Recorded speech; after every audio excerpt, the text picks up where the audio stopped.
What? Well, we should be on. That's an important step. That's a button press that we often forget. I do anyway. It is. It's the 1%. Bluetooth connected. Larry said he was going to be here.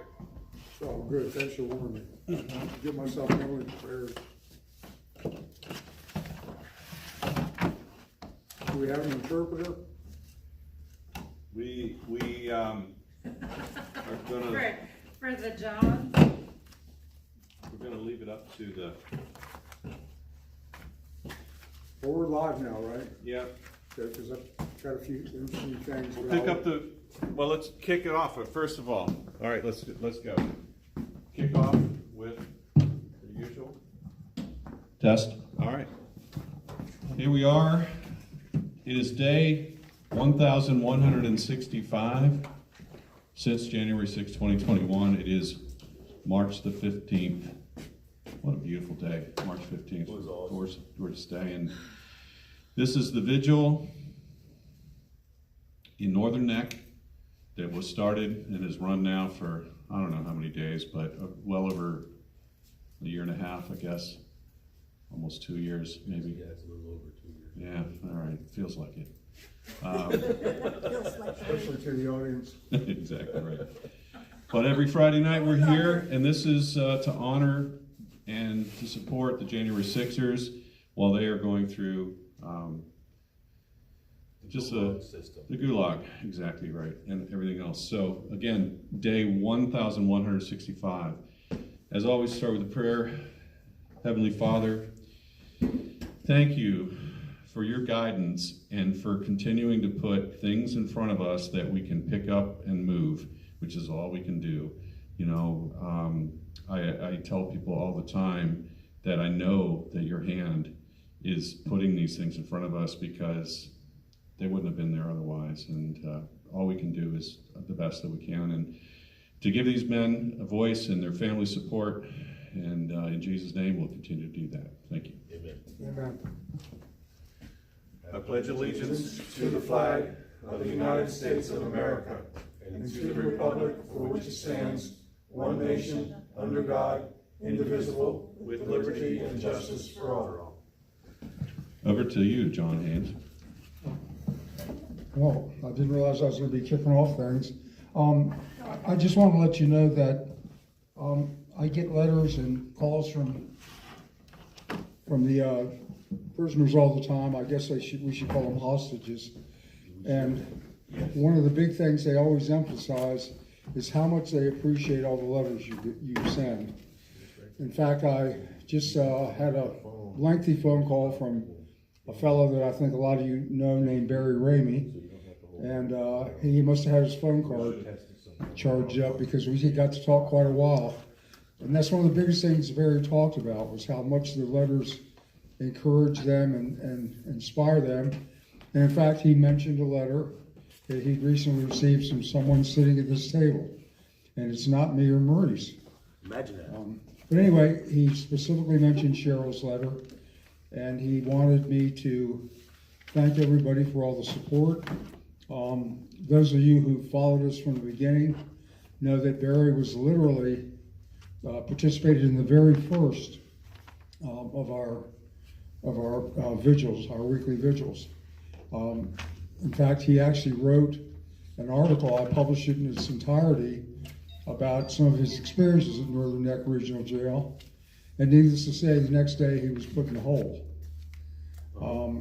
I also recently received a long letter from Barry, but unfortunately he asked me not to publish it because he's been advised that if he has any type of media presence, that it's going to be held against him.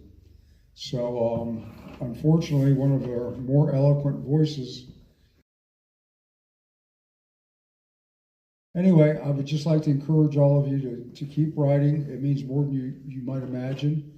And of course, the monetary contributions help too. Another one of our members, the Patriots, that is, Northern Neck Patriots, Colonel Snavely, and his family all chipped in together recently and sent a very generous donation to one of the J6ers. And I know that many of our other members have done the same. So I'd encourage all of you to follow the Northern Neck Patriots. They recently upgraded their website thanks to a couple of people at this table.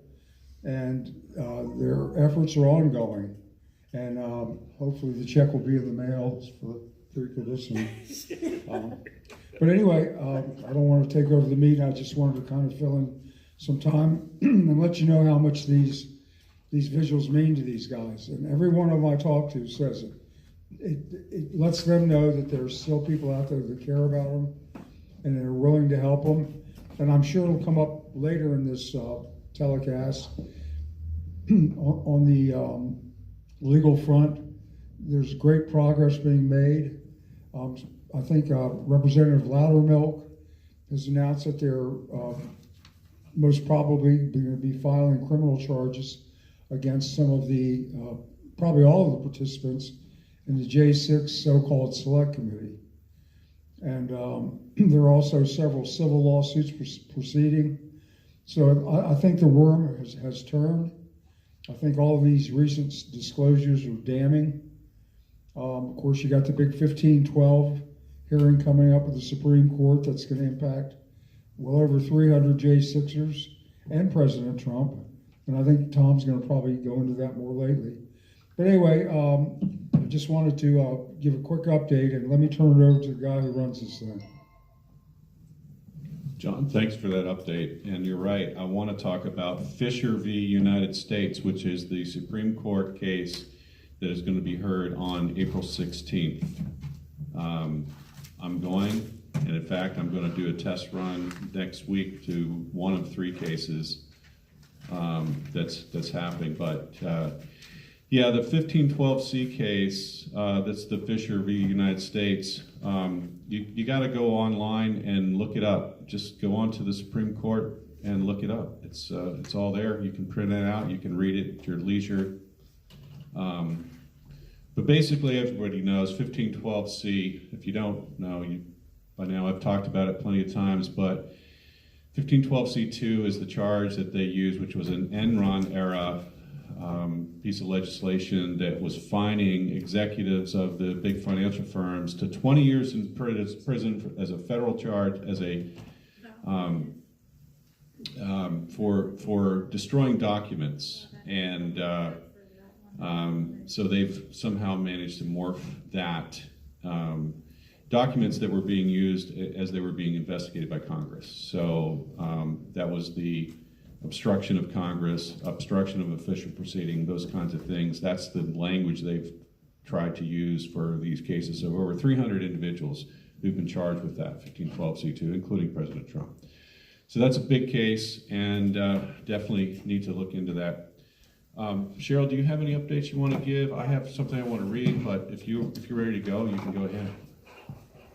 Yes, turn the microphone on. We just found out that Mark Brew went to Oklahoma City. That's where he's located now. It's probably a transfer place, but I don't know yet. Jeff Sable, he has his sentencing on March 21st. Taylor Jonatakis has his sentencing on April 3rd. Andrew Taki has his sentencing on April 26th. And then if you want to go to May, then we have more. But that's about it. Can you give me, what was that again? The sentencing dates, would you repeat those just for everybody? Jeff Sable is March 21st. Yep. Taylor Jonatakis is April 3rd. Andrew Taki, April 26th. John George Todd III is May 10th. So That's Super Todd. that's Super Todd from John and John show. Well, I highly encourage anyone to go to these sentencings, please. It's easy to do. Just look up the U.S. District Court and you can find out where it's located. It's very simple to get to. There's plenty of parking all around on the street, or you can get a parking garage. It's $20 a day. Definitely worthwhile going there. as these people get railroaded with a 100% conviction rate of every one of these J6 cases. Hey, everybody, thanks for tuning in. Thank you, Lisa.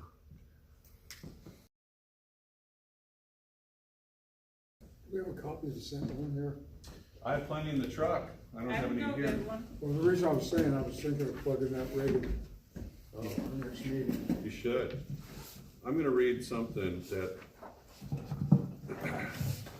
I'm going to try to get through. What time is it?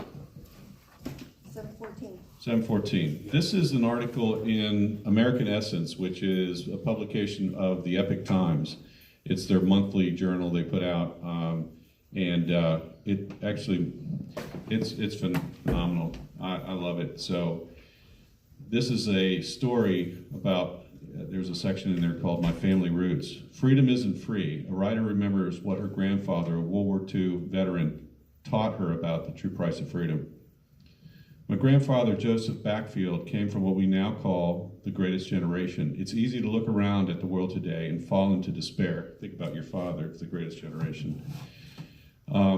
And how far we've drifted from that generation's self-sacrifice, heroism, and character to feel powerless against the evils of totalitarianism and globalism that surround us. Let that sink in for a minute. That's exactly what it feels like. We're under this huge pressure from the globalists to take over. That's what this whole entire fight is, and that's what this year is turning into with the whole winning back America. Donald Trump is going to win the election, but then what's going to happen? So I don't know if you can look this up online or not, but I'm just going to read a little bit more of it. I even find relief that he and most of his generation are not alive now to see the state of our country. I can only imagine how many of those wonderful veterans would feel at this point in time. How have we gotten to this point? How do we fight it? There are many answers, but one I have found I learned from my grandfather, and that is understanding and living out true freedom. My grandfather, being Jewish, was always known to us by the Yiddish form Zed. His parents and immigrants from Russia and Ellis Island changed their surname from Barpol to Backfield. Zed grew up in Brooklyn, and his childhood was passed during the Great Depression. Like many immigrants during this time, his father had to do what he could, not only to provide for his children, but also to send what money possible to families still living in the old world. So Zed's teenage years had the economic poverty of depression barely behind them and World War II on the horizon, a landscape void of the angst and rebellion today's surplus of comfort provides. Without the ability to have everything you want, you stop focusing on getting what you want, and you start working towards what you should. And that was the attitude of Zed when he enlisted in the U.S. Marine Corps as a young man. When he later asked in his life why he enlisted, which he did 3 times, he said, the first time for patriotism, the second for adventure, and the third for security. Freedom for him didn't mean doing whatever you want, it meant fulfilling your responsibilities. His sense of patriotism was born from a proper sense of freedom, that each individual has obligations to the greater good. According to today's definition, Zed was shackled, his freedom totally infringed on by the demands of duty. And I'll just stop with that, but it's important to think back about everything that everyone else has done and everyone around us that says, what can I do, what can I do? Do anything you can do. Stand up, push back, fight back, don't let this happen. What's being pushed down on us every single day. You know, there truly is a lot that people can do, but they're so used to the way they've always lived, they can't see it. You know, engaging in local government. General Flynn's told us all a million times, local action, national impact. There are approximately 3,300, give or take, counties in this country. And if you could just fill the courtrooms for these board meetings with people just a few times to get the people to pay attention to what's going on, pick up on something that gives them angst, and talk to each other, form groups, and go after it, we can make some significant change. You know, it's the local level that's going to do it because we're the roots of the tree. We are. And if you can't feed the tree at the root, then how do you feed it?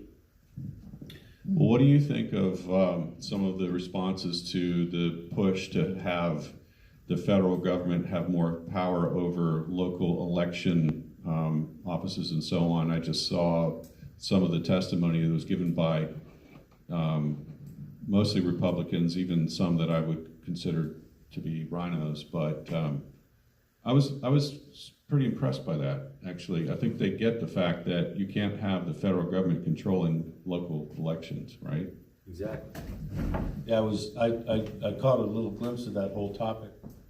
And it's actually kind of scary because, you know, you get some of these politicians talking about it and they say what they think we want to do, and they get close, but not quite scoring the cigar. It's kind of, you know, maybe we need to write down what we want them to do and say, here, do it this way. I don't know.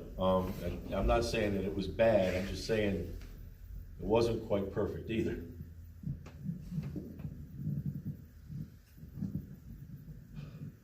Where does it sit? It was there a vote? Was it just some speeches? Do you know? Have you seen? What's that, as far as the local? Yeah. I don't think that was a formal vote, but this is really nothing new. The left has been pushing forever to try to have some kind of national standard of elections so that they can control things at the higher level, which is just the opposite of what America was set up to do. What Maurice was talking about earlier is very, very true. Most of, if not all of our elected officials began on the local level. I'll use Rob Whitman as the first example. Rob came from modest means. His father was a government worker. His mother was an educator who actually educated children. He was adopted. He started out on the town council in Montrose, Virginia. He then became the mayor. He then ran for the office of supervisor, where he served. And then, of course, he ran for statewide office where he is now. And I think he is fairly typical. There are some outliers, especially on the left, the types that come directly out of college and go straight into politics. And they're usually about the most worthless politicians that we have. They live in a bubble. But it's all about the local level. I know just with our humble publication, Northern Oaks Sentinel, we've exposed things that kept people from getting elected. We've exposed things that got people fired. We've helped to promote worthy candidates. But most of all, through investigating, we have uncovered things that were not known previously. And that should become everyone's job. A lot of our members have picked up the mantle, including the Johnsons, Tom here. We regularly engage in FOIA requests. We seek out our officials, and you'd be amazed how much progress you can make. Northumberland County, on a local level, is a good example.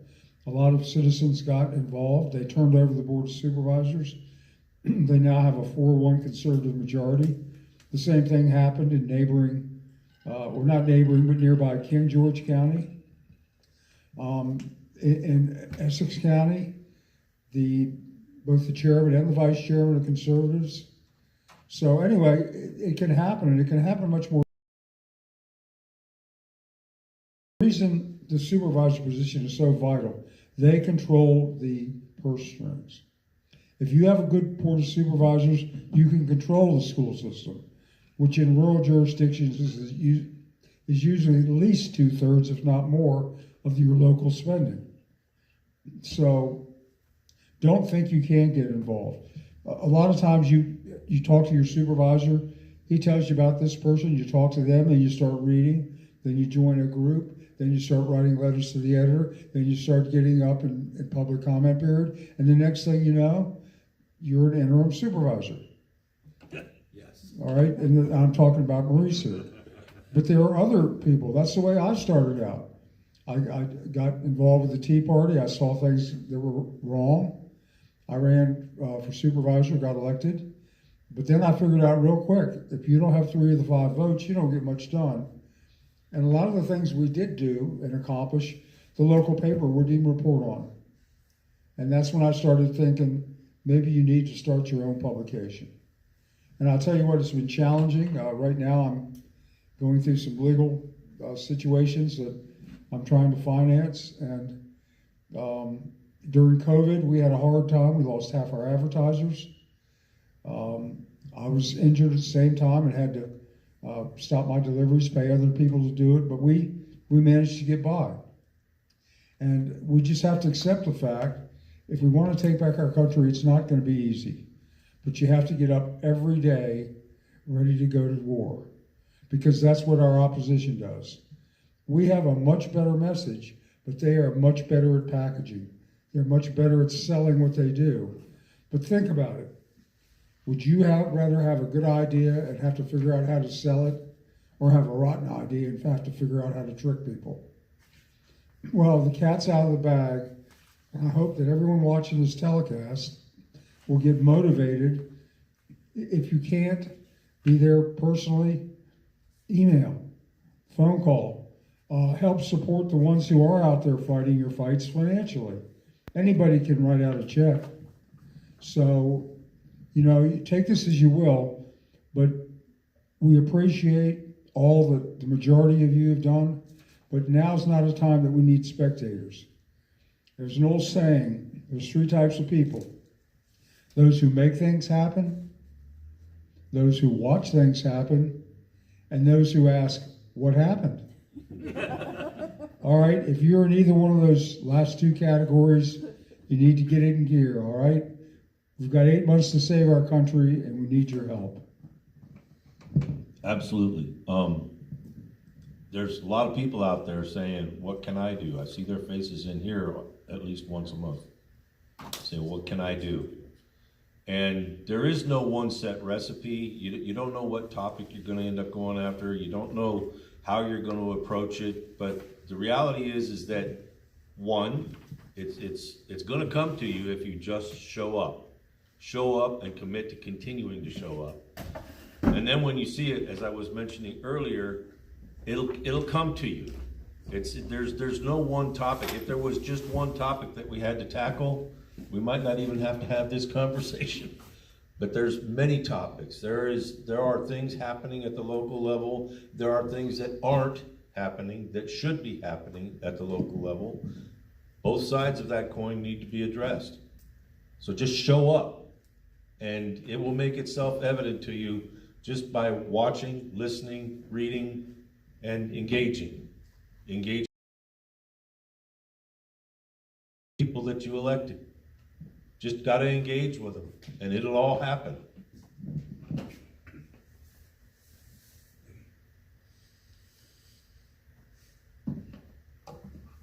We still got a couple, I don't know if this thing's working. Yeah, I guess it is working. A couple more minutes to fill before the calls hopefully come in. By the way, the reason Tom invites us to these meetings is so that he can walk around the room and, daydream and look through his comic books and whatever.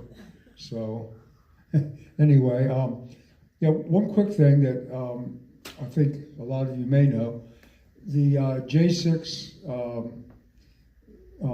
lies are all falling apart rapidly. One of the more interesting ones was the fact that a lot of these charges emanate from the fact that supposedly, even though the session was not active, they lied and said it was, Congress was not still in session, they had adjourned. So that's all bogus. But another big part was that the life of Kamala Harris and the Vice President Pence were in danger. Well, now we have videos proving that Kamala Harris was not even in the building at the time. We'd already known that Pence wasn't, but she has steadfastly lied about that now for 3 years. And I spoke briefly before about destruction of evidence by the J6 committee, and this is all falling apart now. Oh, rescued by the phone call.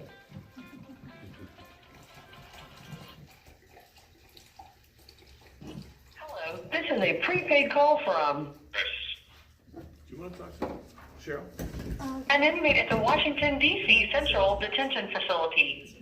To accept this call, press 0. To refuse this call, your current balance is $47.01. This call is from a correction facility and is subject to monitoring and recording. Thank you for using Global Tellink. Hello. Hello, Tom. Hello, Northern Neck Patriot. How are you guys? We're doing great. We're doing great. How are you tonight? I'm all right. I would like to say we're back with this is the DNC show, back in person for the first time in over a month. So, any better when we be twins. Awesome. I would like to say that. Is Cheryl there? Can I come in real quick? Is Cheryl there, Tom? Yes, I want to give her the phone. I'm going to let her do this. Hang on. Awesome. Well, I don't know where Cheryl, hey Cheryl, we're doing great. This is Dominic Box. I wanted to let you know you had a letter dropped in the mail from me 2 days ago. There's a little bit of a hiccup, but I got like 3 newsletters from you all on the same day.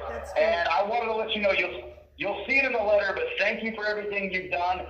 And you have, is it Derek Vargo, I think is the name, the guy that had the lawsuit that got pushed off. Check the letter out you're getting from me. Thank you for everything you've done and the book. I want to let you know, I've not been ignoring you. I just didn't get your newsletters until they all dropped. I think it was last Tuesday. Yeah, I know you weren't available for a while, so we understand. Yep.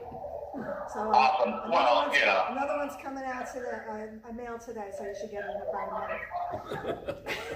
minute. Describe your show. Because you could literally walk it here in less than a month. So have you told them about your certified mail incident? I think that they know. Do you guys know about the certified mail? I know you know it went missing. Yeah, we listened to you last night, but I was wondering whether you received my certificate. Okay. Certified mail receipt. So Cheryl Johnson. I'm also talking to the Cheryl Johnson. By the way, you might get subpoenaed. But I'm pretty sure you're going to be there anyway, so it's all right. It got tossed around the mail for 13 days. So it got tossed around, and when I say the mail, I mean the internal mail. I'm talking about the DC jail mail. Never left the facility. Showed back up in Miss McCain, our case manager's internal mailbox 13 days later.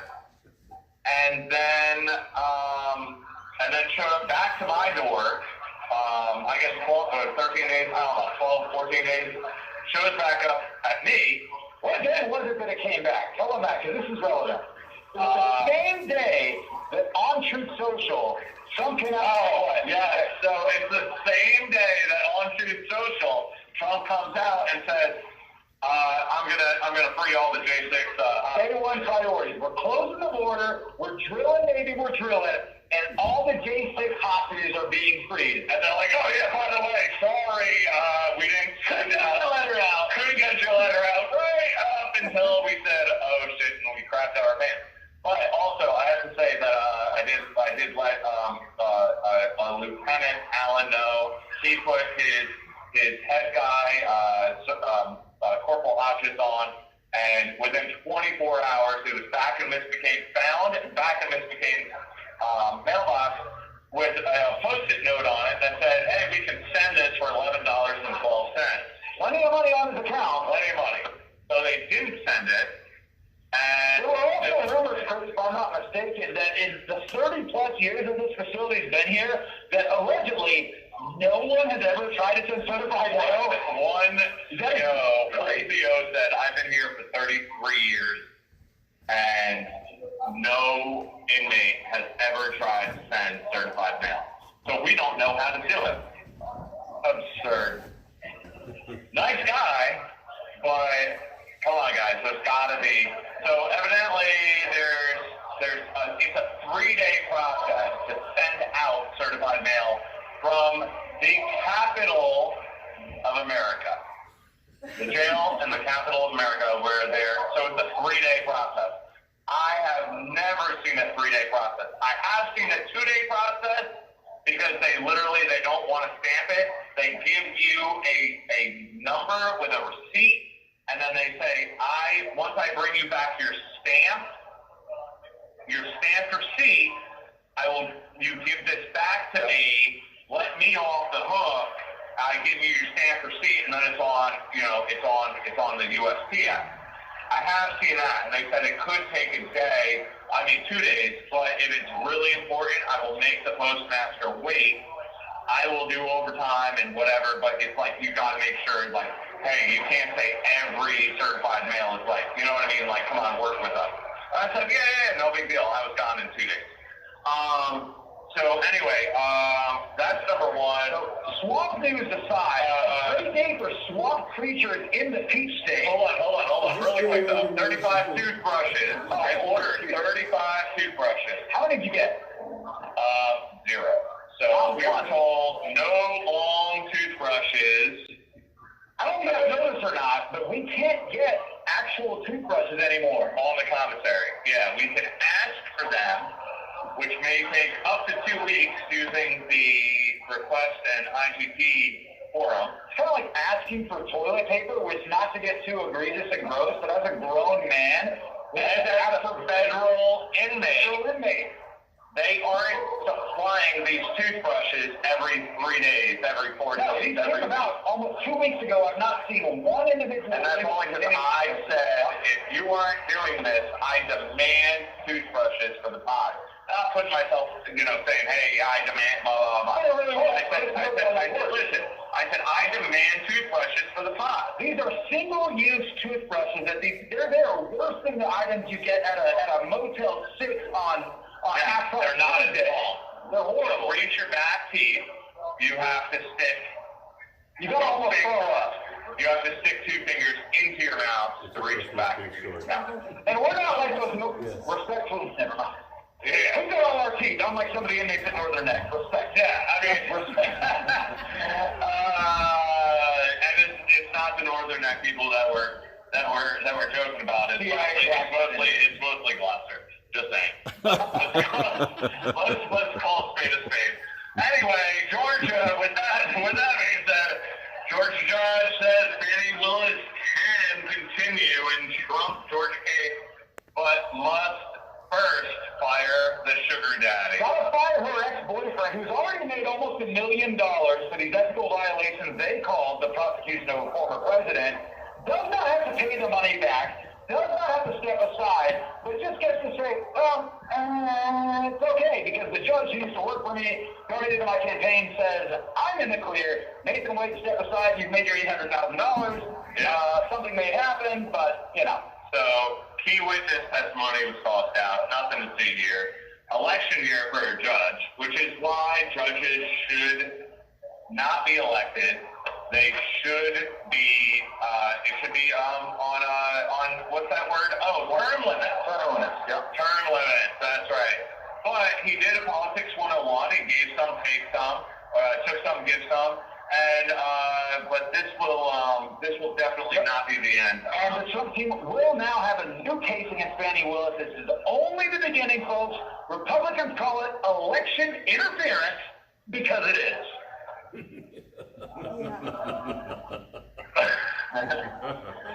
Border time, guys. Border time. Always got to talk about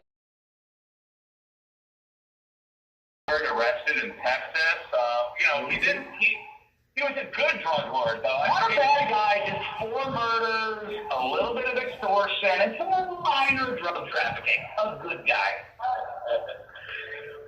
Also, talking about the border, well, it's not this border because Joe Biden actually flew these guys in. It's the parole program, and very near and dear to my heart, in the Ron DeSantis Sunshine Forever state of Florida. What do we have, Chris?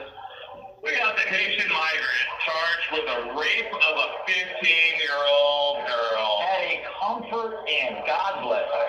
Good old Massachusetts hotel, Comfort Inn, housing migrants.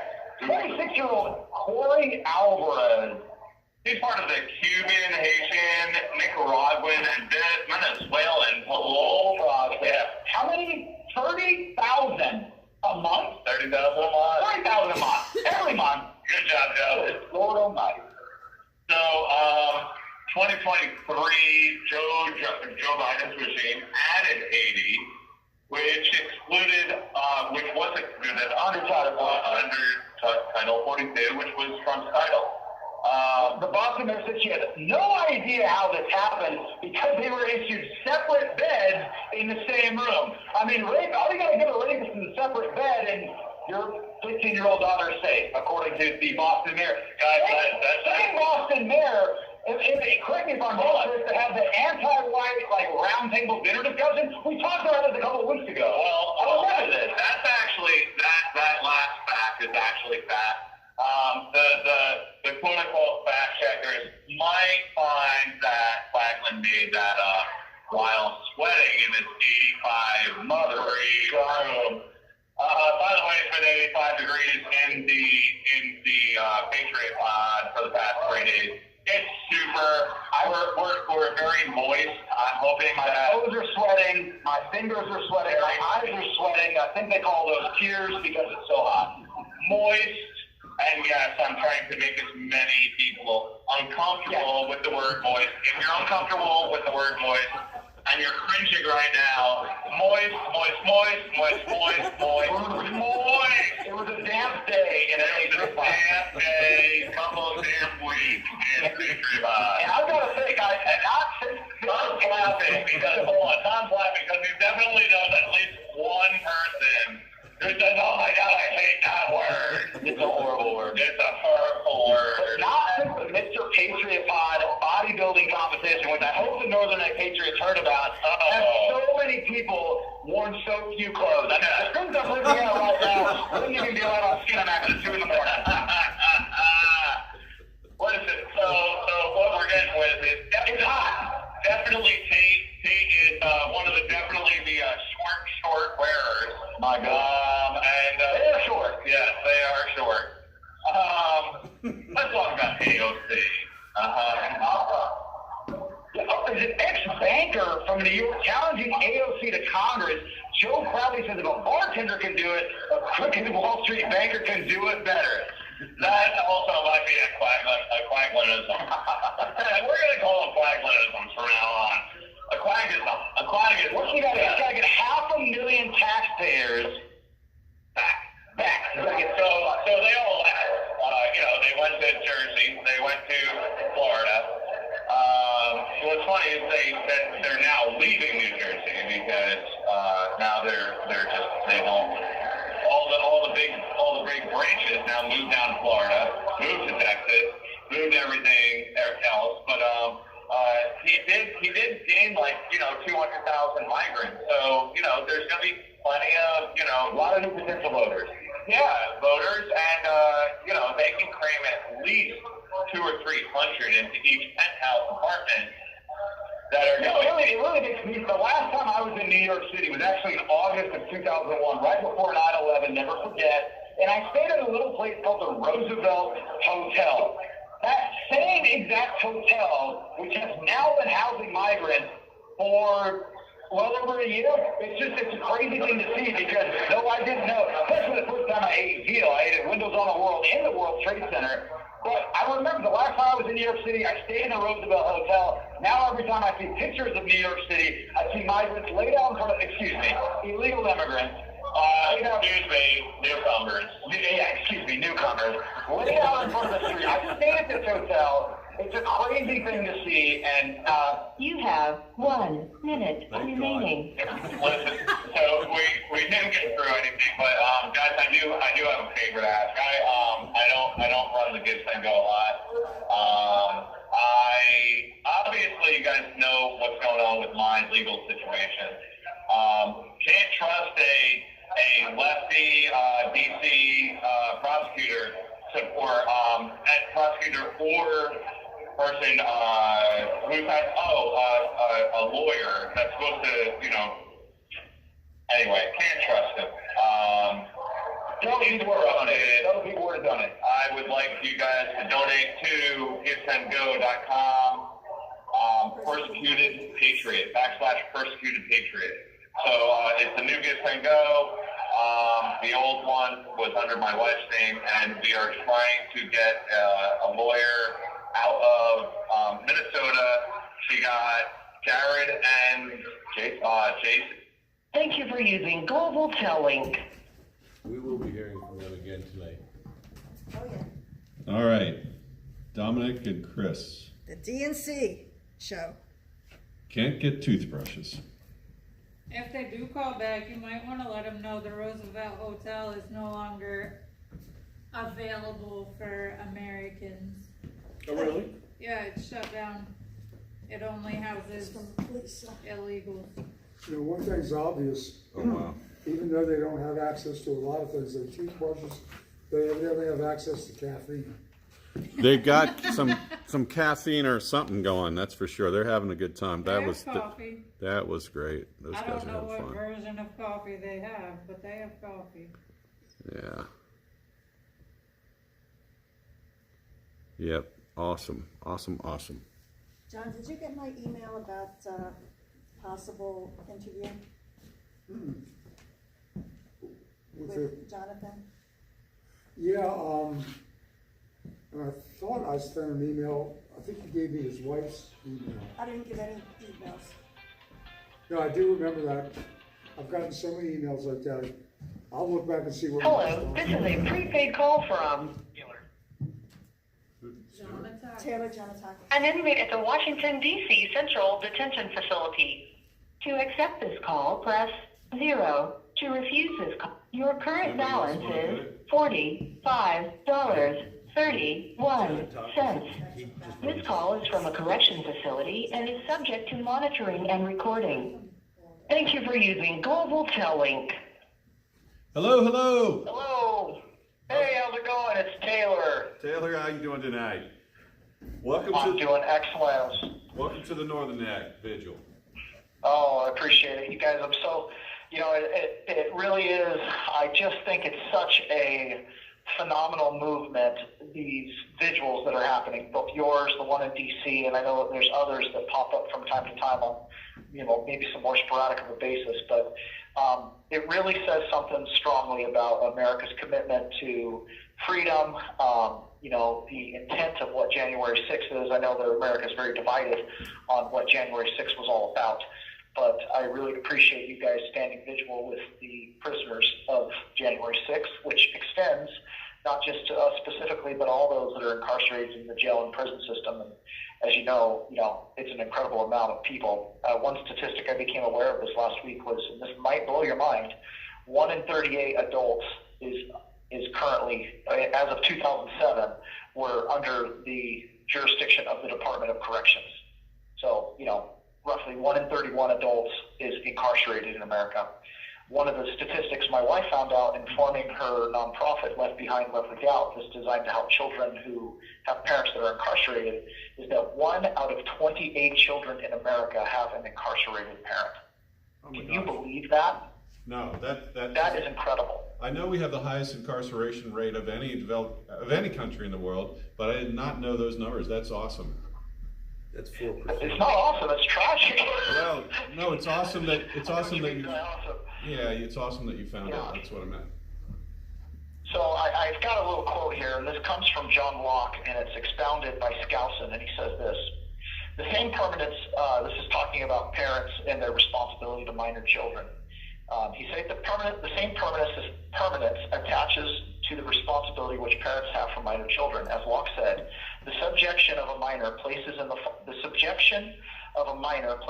father a temporary government which terminates with the minority of the child. The nourishment and education of the children during their minority is a charge so incumbent on parents for their children's good that nothing can absolve them from taking care of it. And then Skousen goes on to say, it will be appreciated that the strength and stability of the family is of such vital importance to the culture that any action by the government to debilitate or cause dislocation in the normal trilateral structure of the family becomes not merely a threat to the family involved, but a menace to the very foundations of society itself. So, you know, it's really important that Americans start to grasp that many of our problems that happen in our country are because of the dissolving nuclear family. And when you hear a statistic like 1 out of 28 children are lacking a nuclear family because the parent is incarcerated, you start to really question, do we actually have that many criminals running around, right? Does it make sense to send someone who doesn't pay their taxes to jail for 10 years and risk the very foundations of society, right? Those are the kind of questions we have to start asking as Americans, for sure. I agree with you. Obviously, those who listen to this are asking, but those that can spread the message, that's a huge question. Tell us more about what Marie was doing with the foundation, because that's the first I've heard about it. Yeah, so my wife started a foundation. After we got in here, one of the big challenges was, what are we going to do? You know, we're looking at the budget. Obviously, I've been the sole income earner for almost 20 years of our relationship. We've homeschooled our children. They've been involved in sports and extracurriculars because if they're not in school, that's their social life, and also it's part of their development. And so she's looking at the budget. She's like, well, what do I cut? My son's swimming, my son's basketball team, my daughter's guitar lessons. You know what I mean? Like, you can only get rid of one cell phone when a person gets incarcerated. Like, a lot of the expenses, they don't go away. And so she was like, this is, you know, the children are being punished. Like, they're the ones that are being punished here. And so we believe that happiness is a choice, and you have to be the change you want to be in the world. So she started a nonprofit. It's become official in the last week or two. It's called Left Behind, Left Without. I believe it's leftbehindleftwithout.com. There's a link on peasantsperspective.com you can go to that will take you to the website where she explains it. And it's designed to help pay for extracurricular activities of children that are having an incarcerated parent, guitar lessons, band camp, swimming camp, drama class. And it also is designed to help pay for transportation and fuel costs, you know, to lift that burden off those parents. And, you know, that'll help those children maintain ties to society, to the community, to have potentially good mentors and adult influence. You know, it's designed to kind of step in when a parent is incarcerated for whatever reason. It's not just for January 6ers, it's for anybody, because the children should not be punished for the sins of their parents. But that's what happens. You know, there's just absolutely no doubt that that's what happens when a parent gets incarcerated, is the children suffer tremendously. So anything we can do to alleviate that burden, we want to do. And, you know, if we have a need, then others have a need also. And so that's what she's done. And it just barely started this week. She just started collecting her first donations. And I don't remember the website, but there's a link at peasantsperspective.com where you can go find it. Well, thank her very much for doing that, and you have obviously together, you know, you guys are kind of leading some things here in a direction that they need to go. And I think that the website is amazing, as well as her Sunday devotionals, you know, that people can go on and listen to those too. Those are some really great interviews that she does on Sundays. I appreciate it. She's an incredible woman. She really has stepped up. You know, this is incredibly difficult. I have a huge amount of respect for anybody that goes through an incarceration period, and especially with something around January 6th. This is extremely touchy, right? There's a lot of media attention. There's a lot of animosity. Half of the country, you know, thinks one way. Half the country thinks another. It's extremely difficult to try to navigate these waters and know what to do. And I feel like, you know, in anything, the best revenge is a life well lived. And so we take our challenges, our trials, and our struggles, and we try to turn them into our opportunities. And we've done that our whole lives. And this is just another one of the many opportunities that we're going, okay, what can we do to make a world a better place, right? When we're struggling, then that's got to be symptomatic that others face the same thing. What can we do to make a difference? And one of the things I preach often is, you know, you are the difference. Like, no one's coming to save you. You have to save yourself, and then you have to pay that forward. I actually have something I want to read tonight. I hope I can get through it. Do you mind if I jump into it? Please go ahead. All right. This is called Happiness is a Choice. Mom said, everything can be taken from a man, but one thing, the last human freedoms, to choose one's attitude in any given circumstances, to choose one's own way. This eternal truth was the conclusion of Holocaust survivor Viktor Frankl. I was taught this as a child, grounded to home, prevented from playing with my friends, I'm sure for some nonsense. I told my mom I was bored. I demanded some entertainment, something. She replied with a statement of fact I have never been able to distill further. Happiness is a choice. Our country threw off the shackles of tyranny with the infamous Declaration of Independence, wherein Thomas Jefferson wrote, "We hold these truths to be self-evident, that all men are created equal, that they are endowed by their Creator with a certain unalienable rights. Among these are life, liberty, and the pursuit of happiness." The founding fathers understood that happiness was achieved by living a life in accord with God's natural law, that natural law is true law, as Cicero in Rome described. True law is right reason, in agreement with nature. It is of universal application, unchanging and everlasting. It summons to duty by its commands and averts from wrongdoing by its prohibitions. It is a sin to try to alter this law, nor is it allowable to repeal any part of it, and it is impossible to abolish it entirely. We cannot be freed from its obligations by Senate or people, and we need not look outside ourselves for an expounder or interpreter of it. And there will not be different laws at Rome or at Athens, or as I'll add, or the USA, DC, California, or Mexico, or different laws now and in the future. But one eternal and unchangeable law will be valid for all nations and all times, and there will be one master and one ruler, and that is God over us all. For he is the author of this law, its promulgator, and its enforcing judge. Whoever is disobedient is fleeing from himself and denying his human nature, and by reason of this very fact he will suffer the worst punishment. Your right to pursue happiness cannot be abandoned by legislatures. It cannot be altered. It cannot be repealed, even by the people themselves, even though in ignorance we feign to do so. In natural law, we are dealing with absolute reality. 1 + 1 = 2. A is A. John Adams explained, all men are born free and independent and have certain natural, essential, and unalienable rights, among which may be reckoned the right of enjoying and defending their lives and liberties, that of acquiring, possessing, and protecting property, in fine, that of seeking and obtaining their safety and happiness. Happiness is a choice, said my mother. Life, liberty, and the pursuit of happiness is living life in accordance with natural law, true law, absolute truth. The wisest of all men once said, the truth will set you free. In Black's dictionary, under liberty to contract, it reads, the ability at will to make or abstain from making a binding obligation enforced by the sanctions of law, the right to contract about one's affairs, including the right to make contracts of employment and to obtain the best terms one can as the result of private bargaining. It includes the corresponding right to accept a contract proposed.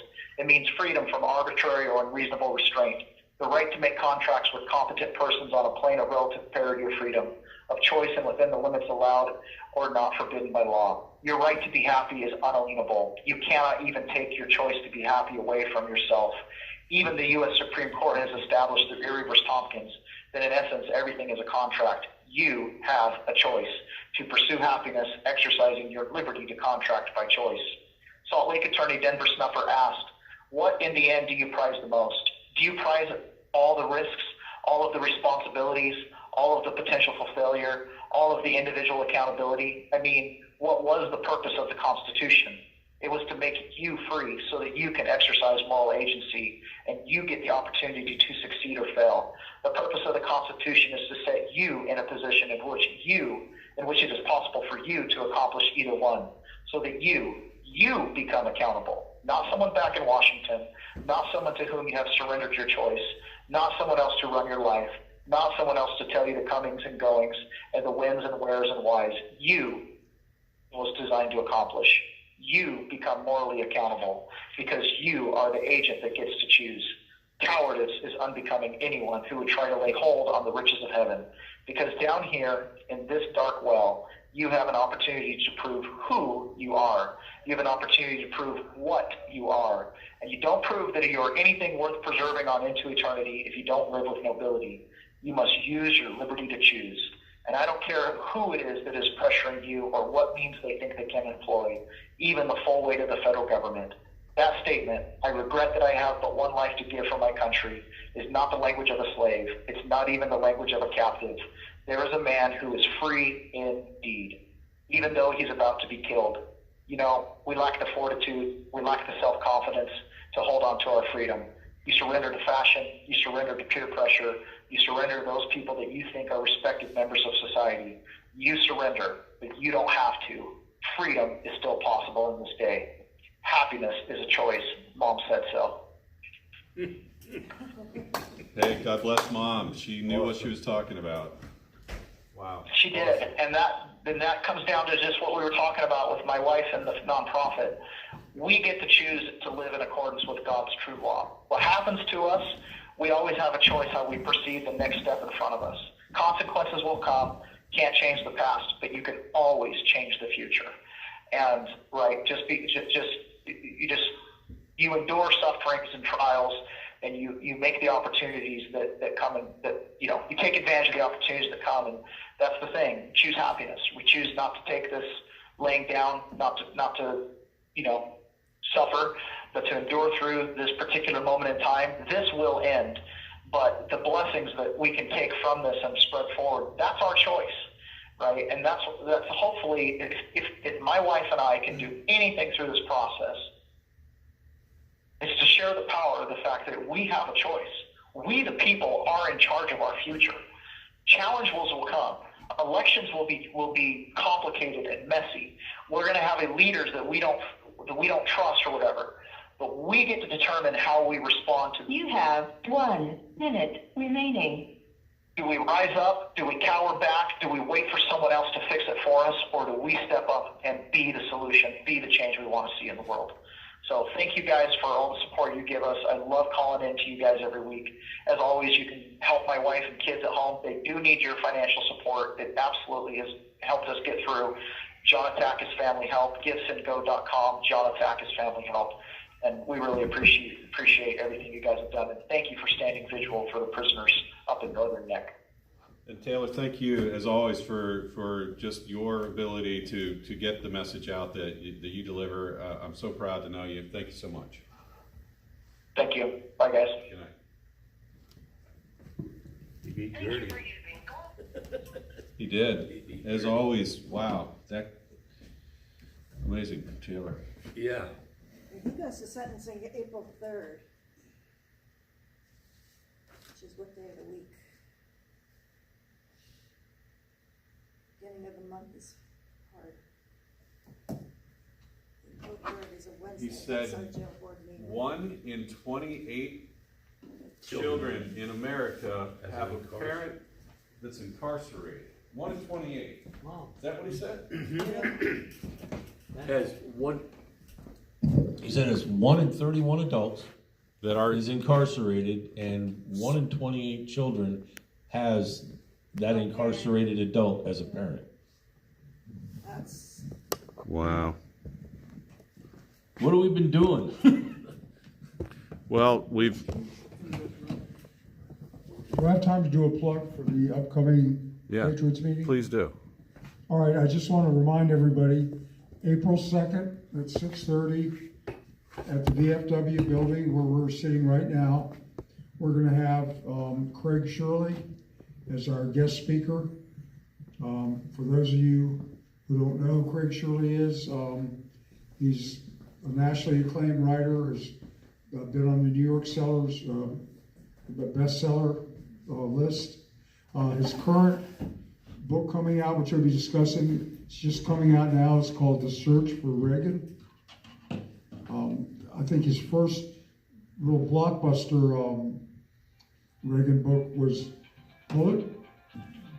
Every time I try to plug this thing, I get interrupted. Darn. Call from an inmate at the Washington, D.C. Central Detention Facility.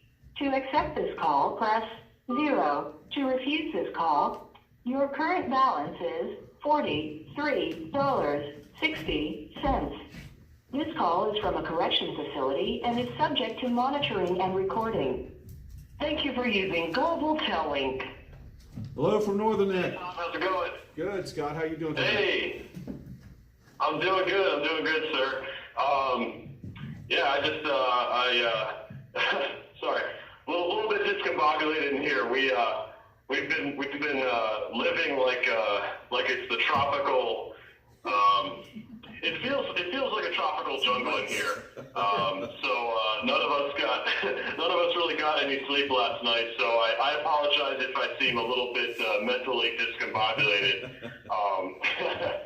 But yeah, for some reason, which we're not quite sure, anytime it gets above like 60 or 70 degrees in DC in the afternoon, it's pretty much going to be 80 to 85 degrees in our cells and in our pod all night long, which it's a little bit frustrating because it's March and there's no reason for us to be sweating all night. But I guess they're not able to shut off the heat to our housing unit or something. So yeah, so we're all kind of running on very little sleep here. But we're making do. I took a cold shower first thing this morning before I even had any coffee, and I'm going to take another one before I go to bed just to try and cool myself off. Wow. So how are you guys doing on there? Hopefully a little more comfortable. Yeah, it's comfortable here, but that sounds tropical. The earlier callers were talking about it. Everybody's moist, sweaty and so on. Yeah, go ahead. I think it's a two-pipe system. That's what a lot of these federal buildings are. They're either steam and heat or they're cooling, and so it's like there's that period of the year where the changeover occurs where you guys are stuck with this, unfortunately. Yeah. Well, the really perplexing thing is that even within this same building, there's parts of it that are perfectly fine. Like today we had our visits. And the visitation area for us is just one floor lower, and it's in the same building. And we stepped off the elevator into that area, and it felt fine. It was easily 10, 15 degrees cooler. So I don't know. It's just they're just pumping the heat into here, and most of our housing unit does face the south, so we do get a lot of sun throughout the day. And the walls are not insulated, so when you go into your room right after the sun goes down, you can still feel the heat radiating off the wall. But then once it cools down overnight, it should be able to cool your room off, but they're still pumping the heat in here. So it's a little bit frustrating, but we've dealt with multiple different frustrating things here, and we probably will continue to until we all go home. So it is what it is. But yeah, so that's kind of the talk of the town today. For me personally, I got to see my wife again today. She drove down for another visit, so that was really nice. We discussed possible baby names for the kid that's coming in August. She just had a visit with her midwife yesterday, and she also got to go to a pregnancy class and meet some other local couples that are expecting around the same time as her. So that all went really well. So that was kind of that helped improve my day after a sleepless, sweaty night. Yeah, I'm glad you showered before you did all that. I'm glad you had that shower this morning.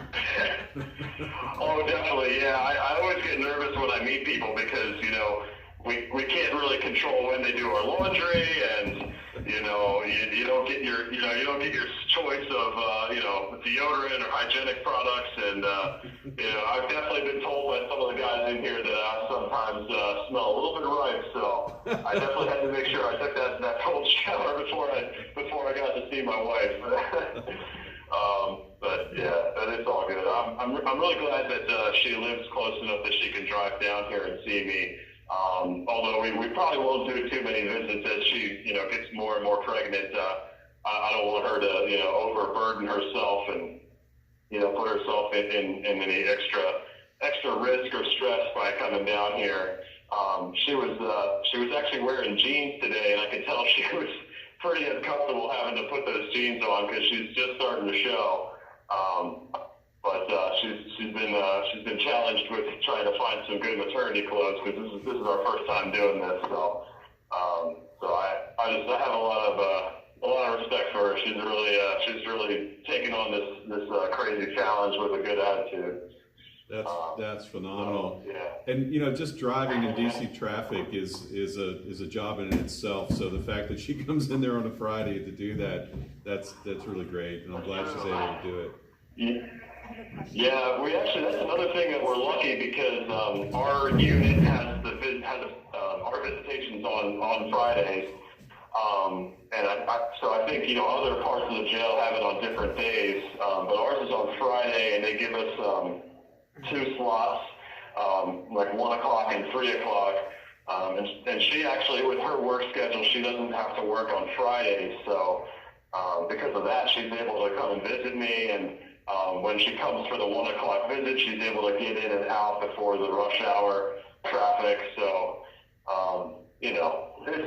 it definitely could be worse. I mean, I do get nervous about her coming down here just because, we see on the local news all the craziness that happens in this city, and, at first, we went about 2 months without her coming down here because I was just nervous to, have her come down here, but, I think it's worth it for her to get to see me, so, so that was good.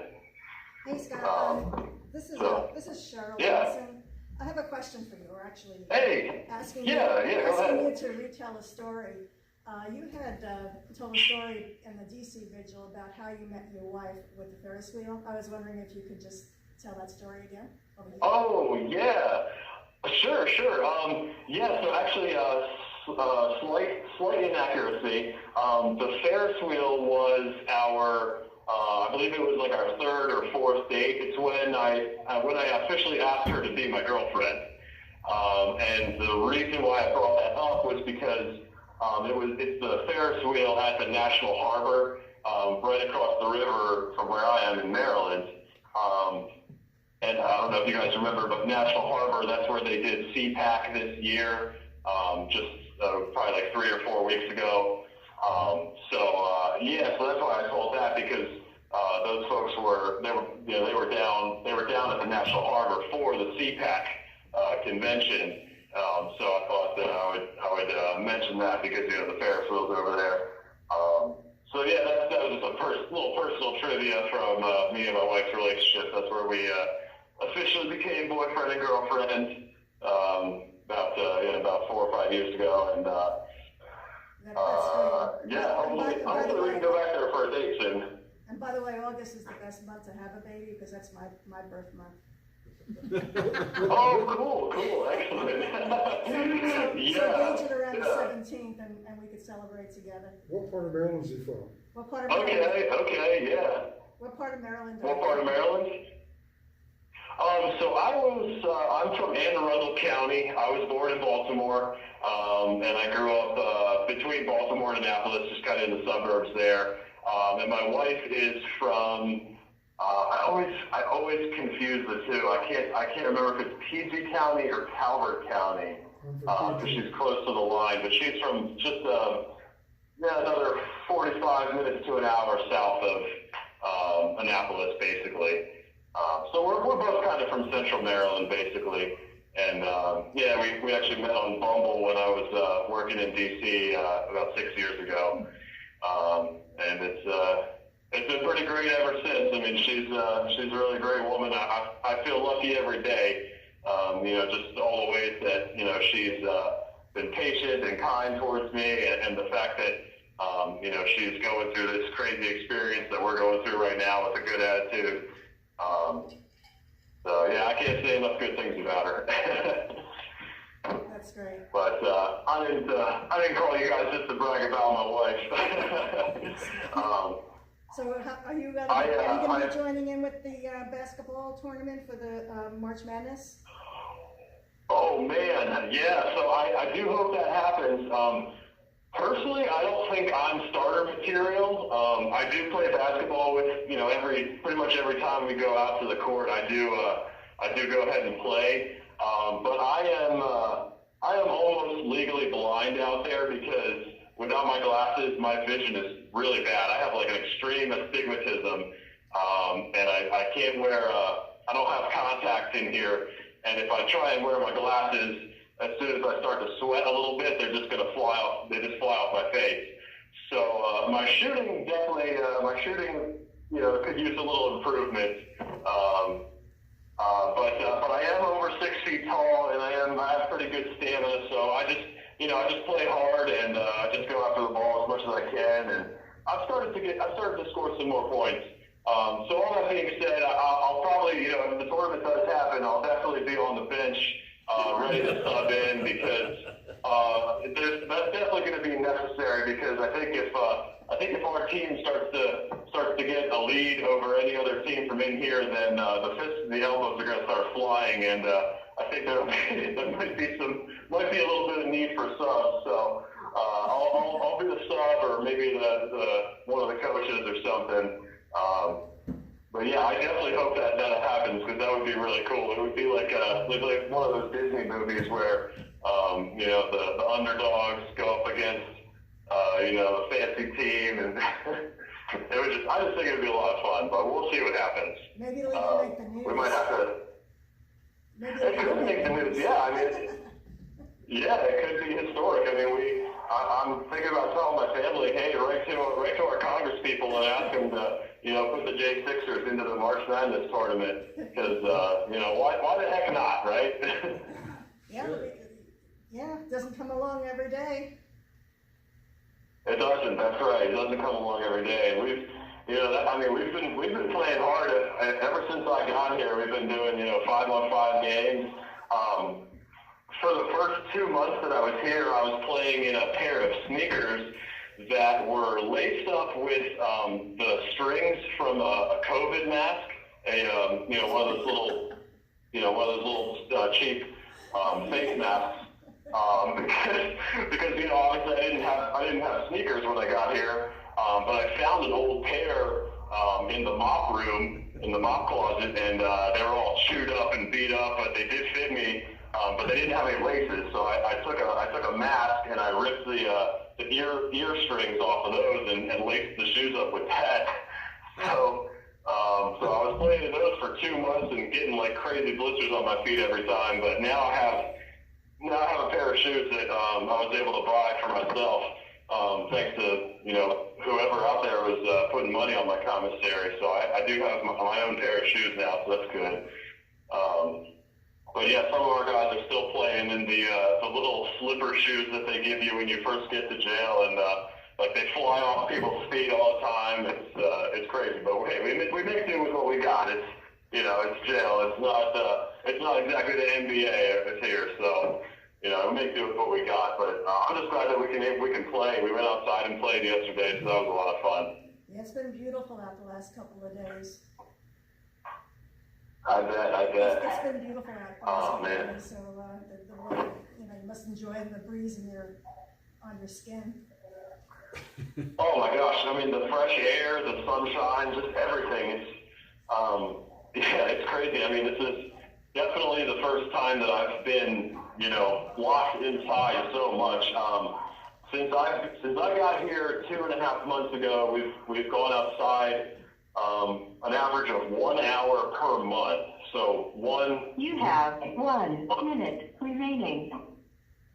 And I never thought I would be inside this much. And man, it really makes you just appreciate it when you step foot outside and it's just the sunlight hits you, and just the way the air smells different. It's crazy. Hopefully they start letting us outside a little bit more frequently with it, the weather getting warmer. But we'll see. And do you want to give everybody your Give Some Go?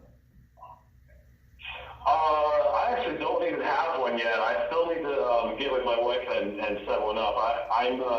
I'm being sentenced in a month probably, so I'm a little bit nervous about setting that up, and then I kind of need my wife to do it. But if you guys, honestly, just hold off for now. I'll probably set it up, right before the baby comes, and I'll let you guys know about that. But thank you for asking. And this is about to cut off, so it was good talking with you guys. We think about you and your wife, and good luck. Thank you for you. Perfect. Nice job. Good job, Cheryl. That was great.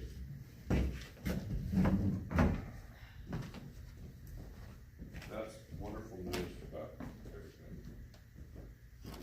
I thought you want to talk more link to Marie's.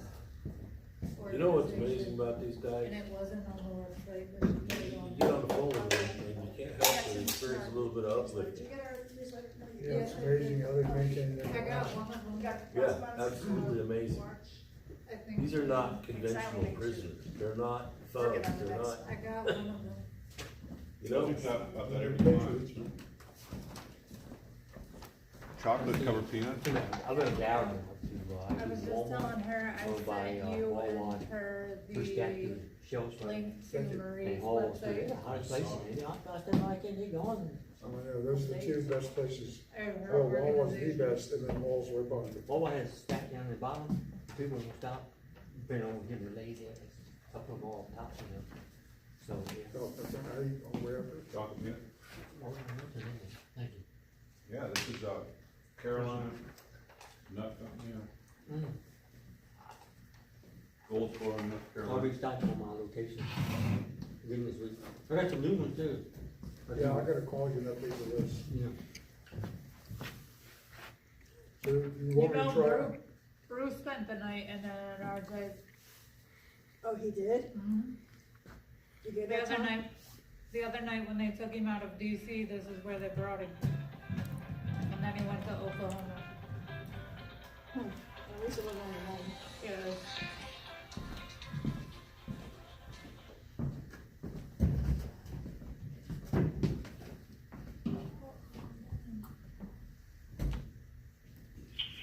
An inmate at the Washington, D.C. Central Detention Facility. To accept this call, press 0. To refuse this call, hang up or press 1. Yeah. That's all? Hello, this is a prepaid call from James Grant. Oh, good. an inmate at the Washington, D.C. Central Detention Facility. To accept this call, press 0. To refuse this call, your current balance is $41.90. This call is from a correction facility and is subject to monitoring and recording. Thank you for using Global Tel Link. Hello. Hello, who we got here tonight? Hey, Tom, it is James Grant. That's what I thought, man. I tell you what, I said, who? No, it's not James.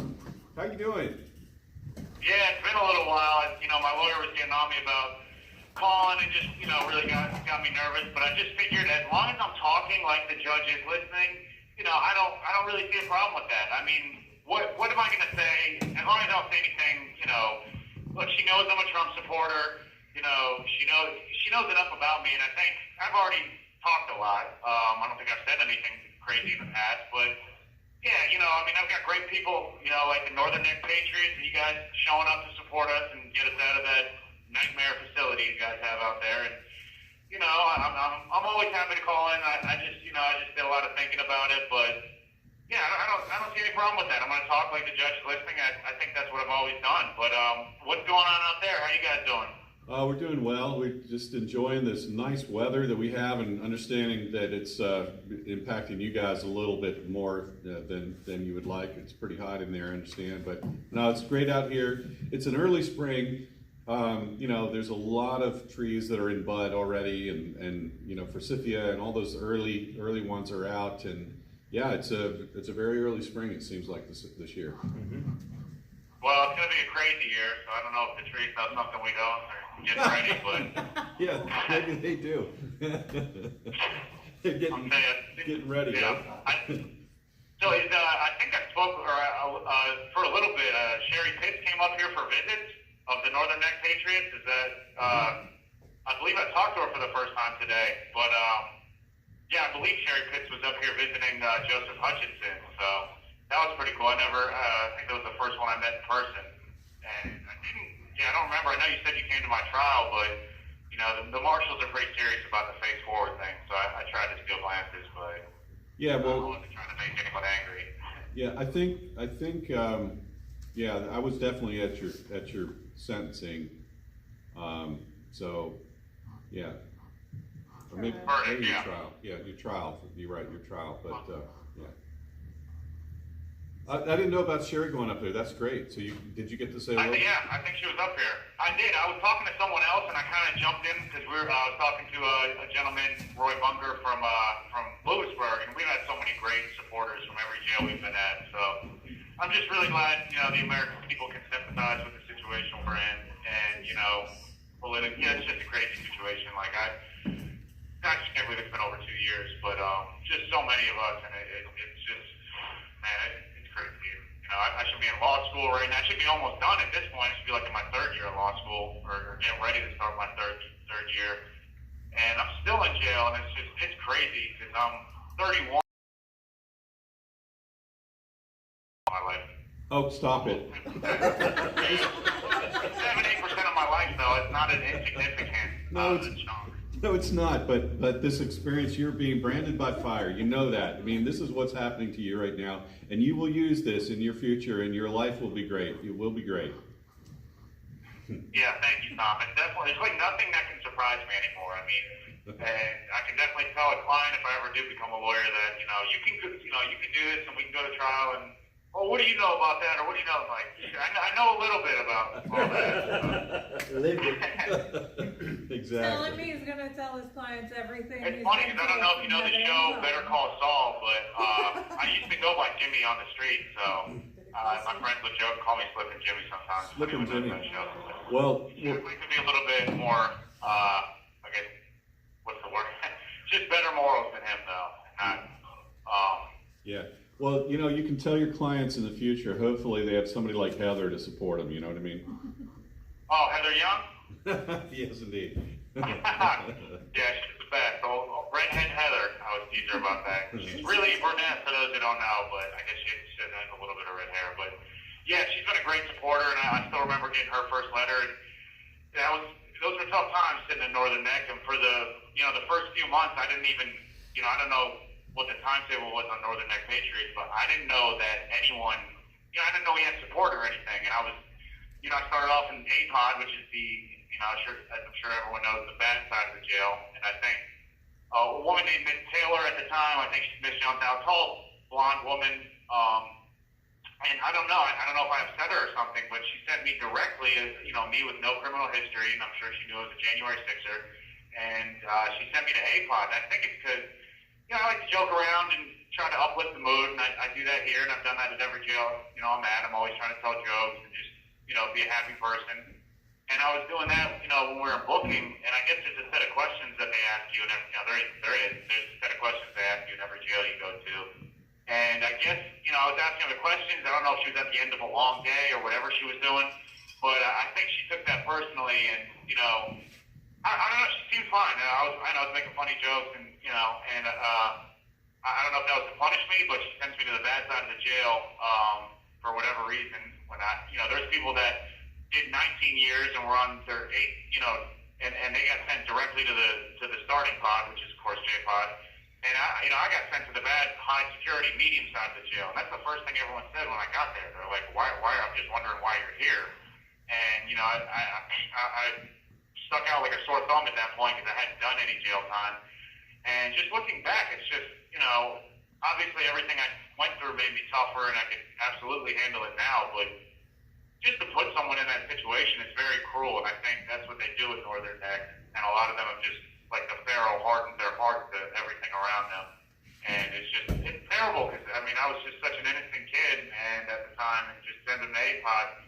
It really wasn't, it wasn't the right move. It didn't make sense logically, but I could go all day about Northern Neck, but that was just something I kind of remembered. The young man here, Joseph, was asking me about Northern Neck and what it was like there, and I was just telling him some of the stories.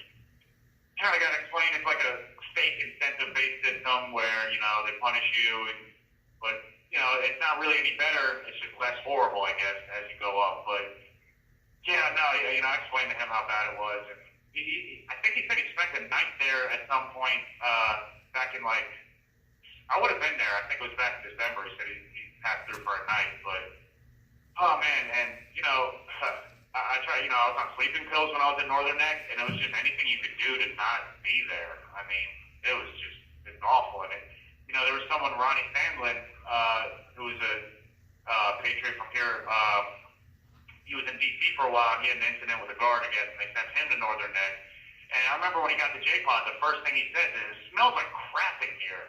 And yeah, it's just, the sanitation is horrible. They don't have I don't understand how they get away with it, Tom, because every other facility, it seems like they are worried on some level about some interference from someone, but I guess, yeah, I don't know, it's Northern Neck, and I guess, if they're so far out there, and, kind of hidden, I guess that's part of it, right? Well, we hope that it was the previous superintendent who's gone now, who retired as of January 1 of this year, and we hope that there's going to be some changes, and we got to continue to kind of encourage that going forward. We've been talking about how to get more active again. We still go to the board meetings every month and ask questions and let them know that we care about what goes on inside that jail, because it's run for all of these 4 counties, and we expect certain level of conditions, but we gotta ramp that up, and we can't have that. We can't have little hellholes out in the middle of the country in places in America where you can send your political prisoners. We can't have that. No, that's absolutely crazy, and so close to what is essentially the capital of the world at this point, and DC, of course, and yeah, really not that far. How far is it from DC? Like 2 hours? Yeah, 2 hours. Yeah, no, I can't believe I spent 13 months there, and I am really grateful for you guys for going to board meetings and on our behalf. And I remember it was awesome. It started ramping up, and people started leaving, and I was like, oh my gosh, are we actually getting out of here? And Claglen seems to think a lot of that was, some people were there under contract, so I was there for 13 months. So I guess if they had a year contract with DC, they did fulfill it for me, and got however many millions that I didn't get in services. But yeah, no, I mean, just, oh God, and Lewisburg was better, and here's even better because we're not general population, and of course the people here, and the guards see that too. We're just so dissimilar than the other inmates, and even the guards here, and the people that visit us. I think they might have mentioned that to Sherry, but when people first started visiting the J6ers here in DC, the guards used to be very hostile, and they thought we were these crazy terrorists and whatnot. And by now they really, I think they've done a complete 180, and the guards are so much nicer. And they said it's a complete change from when they first started. And I even hear the guards here saying, so at this point, I'm fully convinced that Trump will be president this year. And I don't even think there's any doubt. I mean, I guess hypothetically things could happen, but I'm sitting here with everything on the line of my entire professional career, anything, and at one point, I'm sure you know Dominic Fox. After the day I got my verdict back, and I was acquitted of some charges and found guilty on some others, and he said, James, I gotta ask you, what does it feel like to be a felon? And I had not thought about it the entire day, and that's because I don't expect these charges to stay, and I really hadn't thought about it all day, because I don't think it'll be a permanent felony. I do think President Trump, is going to get into office this year, so I guess next year, but yeah, I don't know. I think he's got a good chance to win Virginia, but they all say Northern Virginia kind of outweighs the rest of Virginia, and I don't see how that could be true, because Southern Virginia, I don't know much about Western Virginia, but I know other people, outside of January 6th from Virginia. Virginia, Pennsylvania, they seem to be the reddest states, and I don't know if I buy that argument for Northern Virginia outweighing Southern Virginia, because is Northern Virginia even that populous? Because it seems like it's not like it's not like New York City outweighing New York. I don't understand how it could outweigh it. I'm going to let John Haynes answer. What do you think? I'm going to let John Haynes answer this question. James, how you been? Hey John, good to talk to you. Good. Part of the deal with Northern Virginia is that obviously the population density and the fact that a very high percentage of the population is affiliated with the federal government one way or the other. But there is one factor, and I agree with you, we're a lot more red than people think. But I did a lot of research after the last election, and there was considerable cheating in Virginia. And that's changing rapidly, especially after the big changeover with the National Committee, the Republican National Committee. And they are putting a huge emphasis on election integrity. So anyway, James, to sum up, there are a lot of people in the northern part of the state population-wise, but I do think Virginia's attainable. The polls are showing us 6 points down, which means we're probably only 2 or 3 points down. And if we can, if we can ramp into cheating, we can definitely win Virginia. Absolutely, and I really would like to see it be a red state. Thank you, John. Yeah, I don't feel like there's enough big cities in Virginia unless I'm like ignorant on it. I mean, I guess, like, I don't know. I mean, all the big cities I think would be like, I guess Danville and, well, I guess Richmond is the big city, but I don't know. I don't think it's a state, but I think your point about the federal government. Sorry, go ahead. Well, Newport News is the other one that's the big population center that's. I guess, and then Norfolk. So I guess in Virginia, I guess there are, okay. Yeah, I guess there are a couple of cities up there now that I think about it. Yeah. Well, it's so great to hear your voice, man. It's been a little while since we talked. Yeah, it's been a little while. Just been really trying to lay low, but I don't know. I've been fighting with my lawyer a little lately. He hasn't come to visit me yet since trial, so I'm hoping, or since the verdict. So I'm hoping he's going to come visit me. He's scheduled to come visit me Saturday.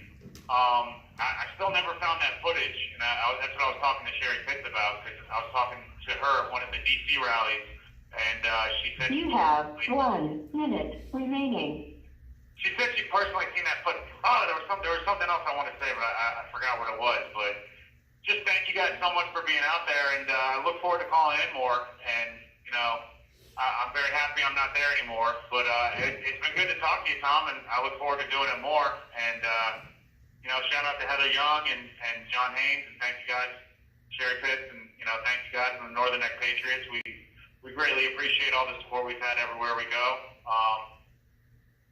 When's your sentence? June 13th, is that right? June 13th. Right. Yeah, that's correct. Right. Yeah, sometime around then. I don't know if I'll have to push it back into the 15th, 12, but thank you guys so much, and GiveSendGo.com/freejames. Anything you can give is greatly appreciated, and hopefully Trump can get back in this year. I fully believe it. So Trump 2024. Thank you guys.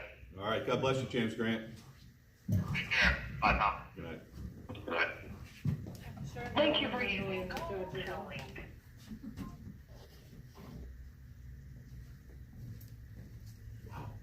Wow, I was right. Amazing attitudes, man. They have amazing attitudes. Not about long, yeah, man. One thing I hope that the viewers have noticed, this gentleman, James Grant, we're very familiar with him. He used to call on a regular basis. But all the bad things we've heard about the DC Gulag, as he points out, the Northern Neck Regional Jail was worse. And the only jail I've even heard mentioned that was anywhere near Northern Neck Regional was, they say the Alexandria jail is real bad. But, I'm not as familiar with that. But I think that one thing people keep forgetting, at the Northern Neck Regional Jail, part of their cop-out was the fact that, well, these are prisoners. You're going to believe them? You think that they were, you're going to take their word over ours? Well, in this case, you're damn right I am, because these people are not criminals. I'd say 95% of them didn't do anything wrong, or certainly nothing that would merit more than a small fine. So these are not prisoners. These are not criminals. Almost none of them had criminal records. Most of them were the primary breadwinner for their families. So yeah, I do believe them because they have no reason to lie. They unlike most criminals, they weren't out to hurt anybody. They weren't out to enrich themselves at the expense of others. They were objecting to what was clearly a rigged election, and they were objecting peacefully. And we now know, due to the recent disclosures from the congressional investigations, that the whole thing was set up by the feds. They've now got 23 that they have definitely identified, which means there's probably several times that many. So anyway, this is going to keep unfolding, so just stay tuned.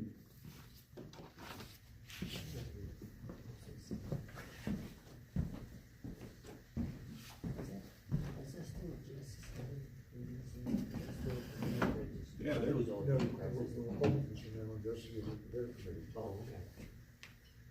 No, they closed down and then destroyed all the We haven't evidence. done roll to call. prove that they were Right, right. yeah. But now they're recovering some of that evidence. Oh, okay. Before you got here right now, they're talking about filing criminal charges against the members I'm of the enjoying being J6. an introvert tonight. Cheryl reminded me that we need to do the roll call, which I really keep meaning to send this list in to someone like Chris to have them validate it, because I bet you they could just do a poll around there and see who I'm missing. I know we're missing people. There's 50-some people on this list, but anyway, this is the list that we have of all the January 6ers who went through Northern Neck Regional Jail. Howard Adams, Zach Alam, Eric Bushane, Tim Boehner, Nick Brockhoff, Jeffrey Brown, Mason Corson, Lucas Denny, Israel Easterday, Brandon Fellows, Todd Gardner, James Grant, Matthew Green, Kenneth Harrelson, Albuquerque Head, Brian Jackson, Adam Jackson, Justin Jersey, David Judd, Cash Kelly, Hosea Kenyon, Nick Lagaran, Samuel Lazar, Marcus Malley, Mark Mazza, Patrick McCoy, Jonathan Mellis, Matthew Miller, Robert Morse, John Munifo, Daryl Neely, Ethan Nordine, William Norwood, Michael Perkins, Dominic Pizzola, Mark Ponder, Ronnie Presley, Mahila Pryor, Chris Quaglin, Barry Ramey, Zach Reel, William Reed, Howard Richardson, Tom Robertson, Daniel Rodriguez, Jeff Sable, Ryan Samsel, Ron Sandlin, Troy Sargent, Jeffrey Sills, Andrew Taki, Enrique Tario, Curtis Tate, Ricky Wilden, Shane Woods, and Kyle Young. Thank you for reminding me to do that. So, flipping to a completely different subject matter here. Smart meters are big right now, and at our local county in April there is a meeting in Northumberland County where Dominion Energy is going to come in. That is April 4th, I believe. And they're going to talk to us about smart meters, which several of our citizens have raised concerns about their safety, medically and privacy-wise and so on. So we'll get back to that if we have time. Is that the Dominion from Richmond coming, or is that I don't know where they're coming from. They have an office in Lobby, don't they? They have They'll Lobby. have the PR people. They're probably out of Richmond. Hello, this is a prepaid call from an inmate at the Washington, D.C. Central Detention Facility. To accept this call, press 0. To refuse this call, hang up or press 1. Called too soon. Hello, this is a prepaid call from We're not going to get the answer. an inmate at the Washington, D.C. Central Detention Facility. To accept this call, press 0. Your current balance is $40.20. This call is from a correction facility and is subject to monitoring and recording. Thank you for using Global Telink. Hello. Hey, how you guys doing? Good, good. Who we got? Hey, this is David Geetson. This is David Geetson. Hey, how you And doing? I would like to thank two individuals in particular today. I received an anonymous letter last night, one full of kind of a spiritually bent, guidance, have faith in God, have faith in Jesus, have faith in the future. And I appreciate the letter. I really appreciate the letter and agree. And, there's another person I'd like to thank, and his name is John. And he came in today, and I feel like we had a really good, productive conversation about, a lot of topics. And if you wouldn't mind, if you would let me just go on a little bit of a diatribe. All yours. Unless there's things you'd like to ask me. Go ahead. So, every once in a while, I just feel this particular way where, I wish it could almost be like this all the time, the optimistic part, but I just get overwhelmed with an incredible sense of optimism from time to time. And it doesn't mean I know what's going on or know things that other people don't. I just get this sense of optimism, especially when I'm in here. It's very strange because I don't like being in jail. I'm a person that likes to walk. I'm a person that likes to walk everywhere. You know what I mean? It's like I don't like being in one place all the time. So it's kind of like it sucks in here. But simultaneously, it's like I get this, I don't even know where it's coming from, really, sense of optimism. And it's just very compelling, and like I feel like it's justified, weirdly enough. Or maybe I'm just going crazy. Or I guess we'll see, right? But it's the way I can compare it is like it's when you're on like a plane and you know you're getting closer and closer and closer to your destination, and then it starts experiencing some like crazy turbulence. Yet for some reason, maybe because the plane has done this a million times before or something, and like you just take it as a signal. Yeah, it's turbulent now, but we've also done this so many times that we know we're very close to the destination. Or maybe it's not even that you've done it before. Maybe it's just that it's a really well-planned trip. Maybe it's just that the freaking weather was, the weather report was on top, and you know exactly what the ship can handle. The plane, I should say. So, I don't know. I would like to explain, with this like optimism in my mind, I would like to explain, one of my attitudes, which, I think some of the people inside would sell, and pod in general share, but I think others don't. And, obviously everyone has different opinions. The thing is about me is that when you discuss politics with me in like prior years, I was very interested in long-term politics. I was not interested in short-term politics. And you can call it laziness that I wasn't interested in short-term politics, simply because it was like just too much for me to follow, as I was doing many of it. But also it seemed to be more deceptive than long-term politics, and I couldn't filter through what was actually real or not when it came to short-term politics. So, unlike a lot of people in here, I know this is going to sound insane, but I actually have a fairly mild opinion of Biden and Trump. I don't know what their intentions are. Okay? What I really cared about, and I really have to make this point very extreme, and though I would probably side with Trump, I probably would side with Trump over Biden because Trump seemed more anti-war, which is a good thing in my opinion. The thing is, I really cared about election fraud. That seemed like kind of a long-term issue. That seemed like something that was long-term ramifications, like rest of our lives ramifications. And so, I don't regret going to January 6th. I don't regret it at all. In fact, I just don't really see, no matter how much I think about it, what else anybody else was supposed to do. If I were on the outside looking in, I think I would just have to do the same thing. I mean, it's just, what else am I supposed to do? Should I just let, weird, human trafficking mafia take over the country that I live in and everybody else lives in and just let them continue spreading their tendrils into the government? The thing is, with that said, and this is going to be crazy, it's going to sound sanctimonious or whatever, but the deal is, I don't hate these people. I don't hate these people who are in the mafia. I don't know why they did what they did, okay? I don't hate them. I don't want them punished in the same way that they punished people for 3 years. I don't care. I just want them to frickin' stop. I just want them to stop frickin' enslaving people. And not only that, that's what I'm saying. I feel like a lot of people here are of the same mindset.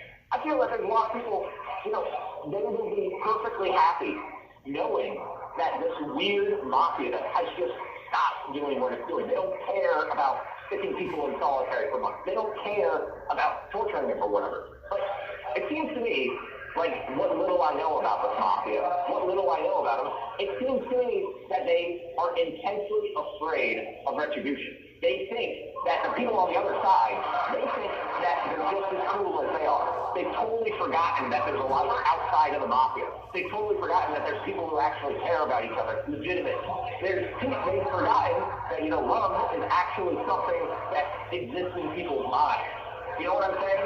And what I'm saying is, it's kind of related to the opposite. You know what I mean? And it's it's weird and frightening right now, for not just me, for a lot of people. I don't know, but I think it's related to this optimism because I feel like I don't know why Trump does what he does. I don't know why Biden does what he does. I don't know why any politician really does what they do. Okay? I don't freaking know.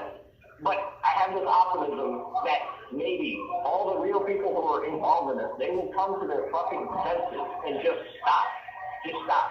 Stop the inflation. Stop the tax farming. Stop all this crazy shit that makes your life super complicated and causes problems for everyone else. Anyway, that's my diatribe. Well, so I mean, I like what you're saying, so you have the optimism that they're going to get to that, but what do you think is going to be the trigger, or what's the tipping point, you know? There's gotta be something, right? I really have no idea. It might be something you guys do. It might be something that somebody in here does. You know, I have no freaking idea. It could be people that we don't even freaking know about. You know, like people that, you know, would call no names or whatever, you know? I don't really know. Well, I think I'm talking as if we're arguing.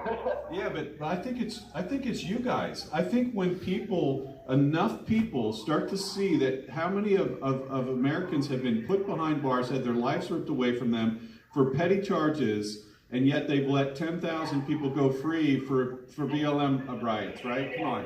And there's one aspect of this. There's one aspect of this, okay? A lot of these January 6th prisoners, this is kind of like one of those blessings in disguise, and maybe this is the reason why God is letting this happen. Maybe this is the reason why Jesus is allowing this to happen, or whatever, okay? The thing is, a lot of these January 6th prisoners would never have been in jail otherwise.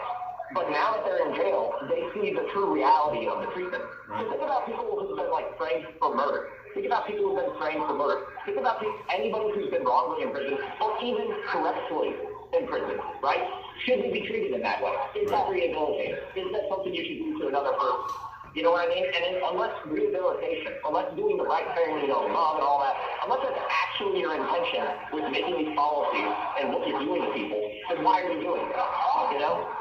Yeah. And I think a lot of people, these Jan 6 people, I mean, I think it's a combination of you guys and these Jan 6 people. I don't feel like prisons like this are going to last.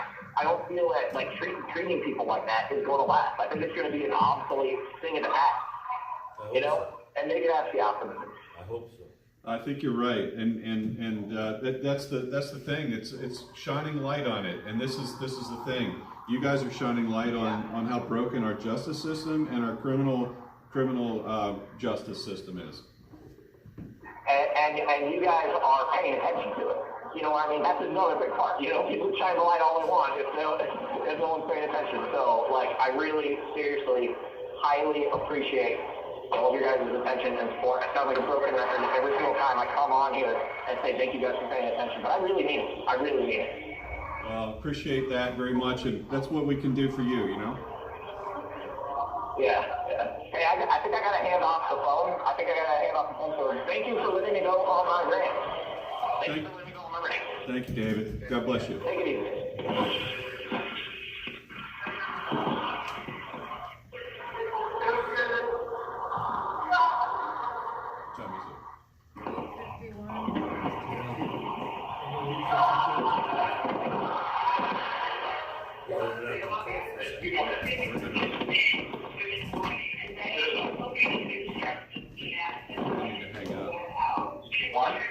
He said he was gonna hand it off. Hello, Patriot. Hey there, should we hang up and you don't call us back? Is this Northern Neck? Yeah, this is Northern Neck. Hey, Tom, this is Dominic. Yeah, David just passed me the tablet. Yeah, we're gonna have somebody else call back. I just want to say thank you to you, to John, to Cheryl, to everybody, and just please continue. As I said, I know Cheryl's not got the letter yet. Please continue however you can to send us the Northern Neck Sentinel, because aside from the epic times, it's the only bit of truth and accurate representation of our cause that we get in here. And I would literally just put on the spot. I'm in the middle of watching Shark Tank right now. There's this really good pitch about a bakery that Quadlin agrees with, and as you guys know, he's got a very sensitive diet. So I'm a little distracted right now, but God bless you, Northern Neck Patriots. Out the new superintendent's working out, and again, this is just passing my lap. I was not expecting this, but we appreciate everything you guys are doing, and yeah, we'll call back. All right, thanks, Dominic. Good night. Thank you for using Global Telling. Should have told him Gracie says hello. Yeah, somehow the Sentinels are working their way into the Gulag. Yeah. I don't know where to send them, so I haven't been sending them. Well, it's the shipping department that's been doing that. Shipping So, department. Yeah, I haven't figured out a mail. Your shipping department. yeah.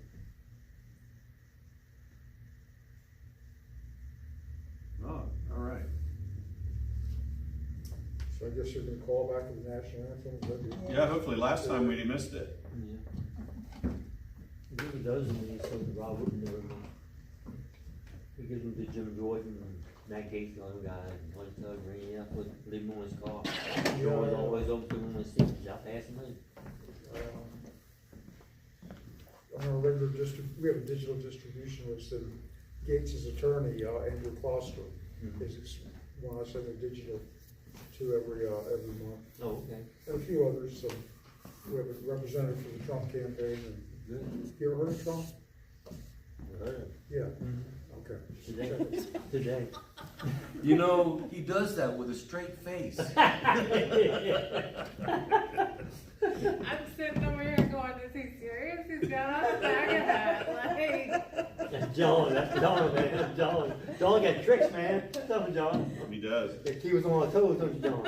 It's worse than you think. I'll give you my ex-wife's contact information. No, that was too good. You did hear me tell Cheryl that Mark So it Brew looks spent like the you got a night few in minutes. Northern Neck, right? Who? Mark Brew. Tom, Mark Bruce spent the night at Northern Neck. Yeah, I heard, just one night though, right? Yep. Not even, I mean, he was That gone. is so weird. Well, it's, Think of the expense involved. Oh, yeah. Expense in these people's heads. Yep. Yeah, but- Diesel therapy. Yeah, but they took somebody who works in DC, drove him down here, go back up again the same night to put him here, then somebody came from somewhere else, picked him up. That's what I'm saying. There's no logical reason to do that. So it's like, sleepover saying everything's okay, the other way? Effie, Not the that's kind of what. sleepover I'm thinking about. Yeah. Yeah, Tell it's Tom one about night Amy. stand. Amy was at the BOS last night. Oh, yeah, Amy was at the board meeting last I don't know who night. Amy is. Amy Damron? Who? Amy Damron, the dark-haired girl that works at the jail. She's the one that does the FOIA requests. Oh, yeah. Yeah. She addressed the board of supervisors last night about, About what? the jail is applying for a grant for the opioid, Oh, right. elimination thing. Yeah, I wanted to go to that meeting. I'm sorry, I had a work issue come up late and I wasn't able to get there. Did you want to talk about any of that? Not in particular, I mean, there's not a whole lot to report other than she was there. And she told, as far as I could tell, you know, when I first said hi to her, I was like, I already know about that, and so, and she smiled, but. Hello, this is a prepaid call from an inmate at the Washington, D.C. Central Detention Facility. To accept this call, press 0. To refuse this call, hang up. Your current balance is $38.95. This call is from a correction facility and is subject to monitoring and recording. Thank you for using Global Tellink. There you go. Hello again. What's going on, Patriots? We're just rolling up for the national anthem, and I don't know where Sable's at because. Hi, dude. Well, hey, it's a good thing that I told the Northern Net Patriots about the anthem, because the DC Patriots are a little bit behind schedule, but DC Patriots are going to be calling in like 2 seconds. We're going to be 2-minute warning call, and we are going to be doing the national anthem. So how are you guys? Doing good. Hey, Chris, I have a question for you. What's the minimum clearance in front of an electrical panel in an electrical room? It depends on the voltage. Okay. Well, I know you're an electrician, so you can answer that.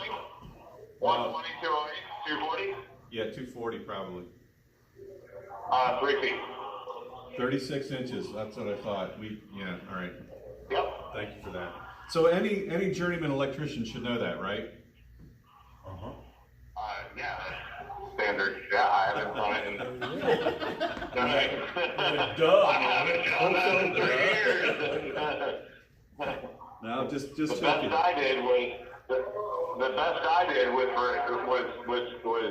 fix the fan that we called the DC maintenance staff for it, that the fan stopped working, and I took the fan apart with like a part of a plastic fork, using it as a screwdriver, and I'm still surprised because I wasn't able to undo all of the screws. I'm still surprised that the plug hasn't completely melted and caused fire, but it's going good so far. So it's amazing. It was literally, if I would have had a pair of strippers and a screwdriver or my impact driver, I would have had this done in 5 minutes. Taking my time, a minute. It would be about 4.5 hours. Just to get out the screws took me hours to get out the screws. I got it eventually. But Ashley Akers, that's the kind of guy I am. That's why he tortured me for 3 years, and I'm still laughing. Not laughing, but I'm still here. Anyone else would have been hanging by the rafters or in the FBI building, but guess what? That's not me. Yeah. So we're coming up close, guys. Time for the national anthem. Hold on 1 second. All right.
Happy Friday, America. Happy Friday, Chris. God bless you. Good night. God bless you. Hey, Tom, if it's okay, I would love to give you a shout tomorrow. Let me know what time. Anytime. Tell Heather, and she'll shoot me a text. And Heather, listen, Heather, it wasn't a diss on all of Gloucester. I'm just saying that, in the Northern HL, if you're from Gloucester, chances are you're missing a few teams. Just saying. It's nothing against you. It's nothing against anyone. It's nothing against Gloucester. Unfortunately, and that happens everywhere. Methamphetamines are not a good thing, and fentanyl isn't either, and that's why we need to close our border and everything else. It all starts from, you're always going to have a drug problem, but there's ways to make it better, and unfortunately our government has failed for many, many, many years. But guys, thank you so much. Thank you so much for giving us a voice. I love every single one of you so much. I know you have helped out my family, along with so many others, I know my dad thanks you every day. My mom thanks you every day. And I thank you every day. Behalf of not just the January Sixers, but the everyone who goes through Northern Neck Jail. A lot of guys are DC guys and Maryland guys and federal guys. And thank you for helping change it. So we got to start somewhere. Got to start somewhere. Yes, indeed. Yep. All right. So thank you guys so much for your perseverance. All right. You too. Keep it up. We'll talk to you soon. God bless you. Yeah. Listen, I'm going to let you know what's going on. Anyone who can make it, please make it, because I want this to be. I would love for this meeting and this. I would love for Judge McFadden to say, "Okay, Quaglin, we're going to leave this hearing open. And here's your one shot. Here's your habeas. Here's your bond. Here's your this. Here's your that. Here's your the Inspector General is here. I'm looking at the sergeant right now, who I said to him about 3 months ago. I said, you know what, Sergeant? I said, we're here to shut you down. And he laughed. And he goes, oh, really? You've been out there for 3 years. Well, why haven't you done it already? I said, because it's a conglomerate. Because it's a huge machine that both sides of the alley or aisle have been working on for years, for 50 years, right? It's a conglomerate. It's a huge machine. And it really doesn't affect me and my people that much, right?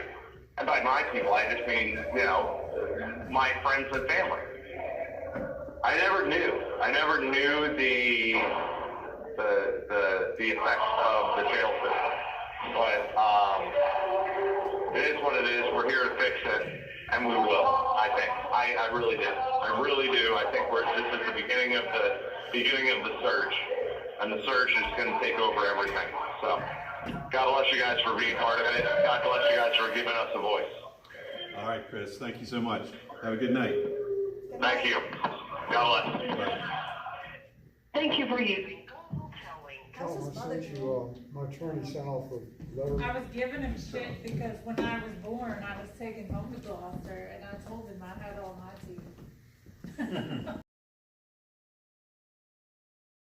Share this as far and wide as you can, and God bless you all for what you're doing for the January Sixers. We must not let them go unheard. Good night. God bless you. All right.